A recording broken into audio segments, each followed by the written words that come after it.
जय सिया राम। जय जय हनुमान। स्वागत है आपका आपके अपने श्री राम जी के YouTube चैनल साधना मार्ग में। आज हम इस वीडियो में आपको ऐसे 9 कारण, ऐसे 9 लक्षण बताएंगे। अगर ये 9 लक्षण आपके अंदर आ रहे हैं तो आपने जो साधना करी है, जो आपने राम नाम का जाप किया है, जो आपने पूजा पाठ किया है, वह सब पतन की ओर जा रहा है। यानी कि वो सब कुछ ही समय में जितना आपने किया है वो सब बर्बाद होने वाला है, नष्ट होने वाला है। ऐसी बातें हम आपको बताने जा रहे हैं। ये चीजें हर इंसान के अंदर होती हैं, लेकिन कोई इन्हें समझ लेता है, कोई इन्हें अनदेखा कर कर इनमें भ्रमता जाता है, तो उसके जीवन में सिवाय अंधकार के और कुछ नहीं आता है, सिवाय भटकन के और कुछ नहीं आता है, सिवाय उसके अंधविश्वास उसके हृदय में आ जाता है, तो वो कुछ भी नहीं कर पाता है। साधकों की जो दिनचर्या है वो नियमित होनी चाहिए और दिनचर्या में रहकर ही उन्हें साधना करनी चाहिए, जिससे कि उनकी साधना उत्थान को, उन्नति को प्राप्त हो। जो सबसे पहला लक्षण होता है आपकी साधना को नष्ट करने का, वो होता है अधिक निद्रा लेना। यानी कि आप आवश्यकता से अधिक निद्रा ले रहे हैं। आपको जरूरत है 4 से 5 घंटे की, 6 घंटे की लास्ट, लेकिन आप सो रहे हैं 10 घंटे, 12 घंटे, इतना नींद ले रहे हैं और खाते हैं सो जाते हैं, खाते हैं सो जाते हैं और दूसरा काम नहीं है। तो समझ लीजिए ना तो आपका परमार्थ ही बनेगा, ना ही आपका संसार में कोई कार्य बनेगा, क्योंकि आलस्य और निद्रा ये इंसान को अंधा बना देते हैं, ये इंसान को हर तरह से तोड़ देते हैं और सारी सफलताओं को ये उससे दूर कर देते हैं। साधक का स्वभाव होना चाहिए, कठोर स्वभाव होना चाहिए, उसकी साधना नियमित होनी चाहिए। नींद की भी आवश्यकता है, क्योंकि साधना कर रहे हैं, अपने शरीर का शोधन कर रहे हैं, तो शरीर को एक नियमित समय अवधि के लिए विश्राम की भी आवश्यकता होती है। लेकिन विश्राम भी इतना नहीं कि बस आप विश्राम में ही रम जाए। तो अगर आपके अंदर ये बात है, अधिक निद्रा ले रहे हैं, तो इसे अभी छोड़ दीजिए, अन्यथा ये आपकी साधना को, आपके राम नाम के जाप को नष्ट कर सकती है, आपकी साधना की उन्नति नहीं हो सकती है। जो दूसरा लक्षण है वह यह है कि आकाश मात्र ही आप ईर्ष्या करने लगते हैं। यानी कि आप जाप कर रहे हैं, बहुत ज्यादा पूजा पाठ कर रहे हैं और आपके अंदर ईर्ष्या का भाव जागृत हो गया है। दूसरों की खुशियों को देखकर, दूसरों की सफलताओं को देखकर और दूसरों की भाव दशा को देखकर आपको ईर्ष्या होने लगती है, आप उनसे जलने लगते हैं। तो ये भी एक लक्षण होता है आपकी साधना को नष्ट करने का।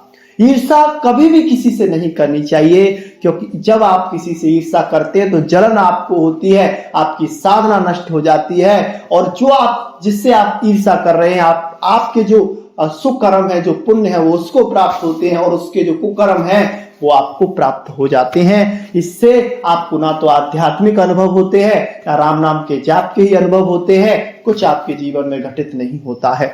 बहुत से लोग ऐसा कहते हैं कि गुरुजी हम बहुत समय से राम नाम का जाप कर रहे हैं और हमें ना तो कोई अनुभव हो रहे हैं, कुछ हमारे अंदर ऐसी चीजें जागृत नहीं हो रही हैं। तो उनको इस कार्य को करना चाहिए। अगर उनके अंदर ये बात है तो ईर्ष्या का अभी वो त्याग कर दें, तब वो उनके जीवन में सफलता आएगी।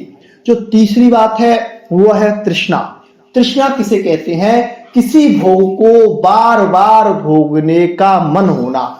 यानी कि एक चीज को आपने भोग लिया, दोबारा से उसी चीज को करने का मन कर रहा है, दोबारा से उसी चीज को करने का मन कर रहा है। यानी कि आप भोगते भोगते उस चीज को थक नहीं रहे हैं, उससे ऊब नहीं रहे हैं, तो ये भी आपकी साधना में बाधक बनता है। ये आपके गुणों को अवगुणों में बदल देता है, क्योंकि आप बार बार किसी चीज का संसर्ग करते हैं, उसका सेवन करते हैं, तो उसके अवगुण आपके अंदर आ जाते हैं और वो अवगुण आपकी साधना को नष्ट कर देते हैं।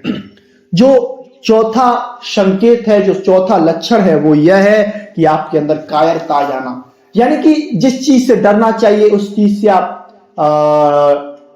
मतलब जिन चीजों से नहीं डरना चाहिए उन चीजों से आप डरते हैं और अपने अंदर एक कायरता का भाव आ गया। हर चीज में अपने आप को कमजोर समझते हैं। अगर आपके साथ कुछ गलत होता है तो आप अपने आप को दोषी ठहराते हैं और उस पर आप प्रतिक्रिया नहीं करते हैं। तो आपकी एक कायरता भी आपकी साधना में विघ्न डालती है, आप अपनी साधना में कभी भी आगे नहीं बढ़ सकते हैं। जो पांचवा लक्षण होता है वह होता है निंदा करना। यानी कि निंदा अगर आप किसी की कर देते हैं, अकस्मात या जानबूझकर आपने किसी की निंदा करी है, तो वो निंदा आपके लिए हमेशा ही हानिकारक सिद्ध होगी। चाहे वो निंदा सत्य हो, चाहे वो निंदा असत्य हो। आपको कभी भी किसी की निंदा नहीं करनी है, क्योंकि निंदा सबसे बड़ा पाप है। जब आप किसी की निंदा करते हैं तो उसके जीवन में जो बुरे प्रभाव होने वाले होते हैं, उस कर्म से वह कर्म आपको प्राप्त हो जाते हैं और आपका जीवन फिर से नरक में पड़ जाता है, नरकगामी हो जाता है और आपके जीवन की परेशानियां कभी दूर नहीं होती हैं। जो छठवां लक्षण होता है वह यह होता है कि दूसरों के गुणों में अगर आप दोष देखना शुरू कर देते हैं। कोई बुरी व्यक्ति है, आपको अच्छी चीजें बता रहा है, लेकिन आप उसमें तर्क करके उसके अवगुणों को उसके सामने प्रकट कर रहे हैं।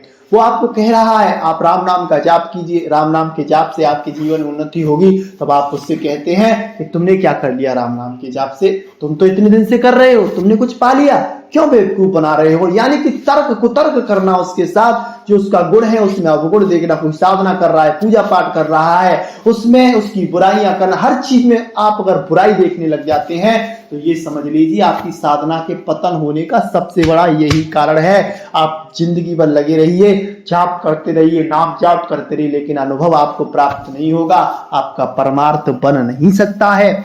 जो सातवां लक्षण होता है वह यह होता है कि अपनी प्रशंसा जो लोग अपने मुख से करते हैं। बहुत से ऐसे लोग होते हैं जिन्होंने कुछ कर लिया तो अपनी बड़ाई के आगे वो किसी को बोलने देते, मैं ये कर सकता हूं, मैं तो इसे कर दूं, तुमने क्या कर लिया, मैं इसे इतने समय कर दूं, लेकिन उसके पास कुछ है नहीं। यानी कि असमर्थ होते हुए भी बड़ी बड़ी बातें करते हैं, डींग मारते हैं और व्यर्थ की बकवास करते हैं। तो ऐसे लोग भी अपने जीवन को नष्ट कर लेते हैं। ये भी अपने जीवन में साधना की उन्नति को प्राप्त नहीं होते, ये भी अपने जीवन में यूं ही भटकते रहते हैं और संसार में भटकते भटकते संसार की बुराइयों में फंसकर, संसार के अवगुणों में फंसकर और हर तरह से टूट जाते हैं, बिखर जाते हैं। तो हमेशा अपनी प्रशंसा अपने मुख से कभी भी ना करें, और अगर आपकी कोई प्रशंसा कर भी रहा है तो इस प्रशंसा को अपने ऊपर हावी ना होने दें, अन्यथा आपके अंदर अहंकार का बीज अंकुरित हो जाएगा। अगर आपके अंदर अहंकार का बीज अंकुरित हो गया तो आपका जीवन उससे पतन की तरफ चला जाएगा, क्योंकि अहंकार अकेला ही आपके जीवन को नष्ट करने के लिए सामर्थ्यशाली है। जो आठवां लक्षण होता है वह यह होता है कि दान देकर पीछे पछतावा करना।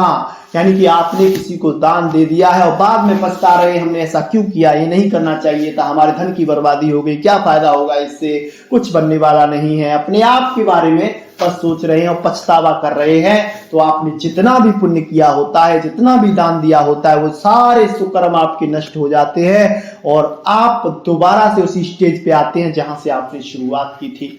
तो कभी भी दान देकर पछतावा नहीं करना चाहिए। दान देकर तो प्रभु को समर्पित करें उस दान को, कि प्रभु ने मुझसे ये दान करवाया है, ये प्रभु की कृपा है, अन्यथा मैं इस करने के योग्य ही नहीं था। हर चीज में अगर आप प्रभु को लेकर आएंगे सामने, तो प्रभु आपके जीवन में आएंगे तो आपको वह निर्वासनिक बना देंगे, निष्कामता को प्राप्त करा देंगे और आपको वो अपना भगवत प्रेम प्राप्त करा देंगे। तो हर चीज में भगवान को लेकर आइए और आगे बढ़ते जाइए। जो नौवां और अंतिम लक्षण होता है साधना नष्ट होने का, वह यह होता है कि अधिक बोलना। यानी कि आवश्यकता से अधिक आप बोल रहे हैं, व्यर्थ की बकवास कर रहे हैं, जो कामुक बातें हैं ऐसी बातें कर रहे हैं, दूसरे लोगों की बुराइयां कर रहे हैं। यानी कि जिस चीज की जितनी जरूरत है उससे अधिक आप बोल रहे हैं, तो समझ लीजिए कि ये भी आपकी साधना के पतन का कारण हो सकता है आने वाले समय में। तो बस आप इन चीजों को संभाल लीजिए। अगर आपके अंदर ये चीजें हैं तो अभी हटा दीजिए, और आपको अगर राम नाम के अनुभव नहीं हो रहे हैं तो 1 महीने इन चीजों को छोड़कर देखिए और फिर करिए, फिर देखिए आपके जीवन में भगवान की कृपा कैसे अपना प्रकाश डालती है। आज के लिए बस इतना ही, मिलते हैं आपसे बहुत जल्दी एक ऐसी नई जानकारी के साथ। तब तक के लिए जय सिया राम, जय जय।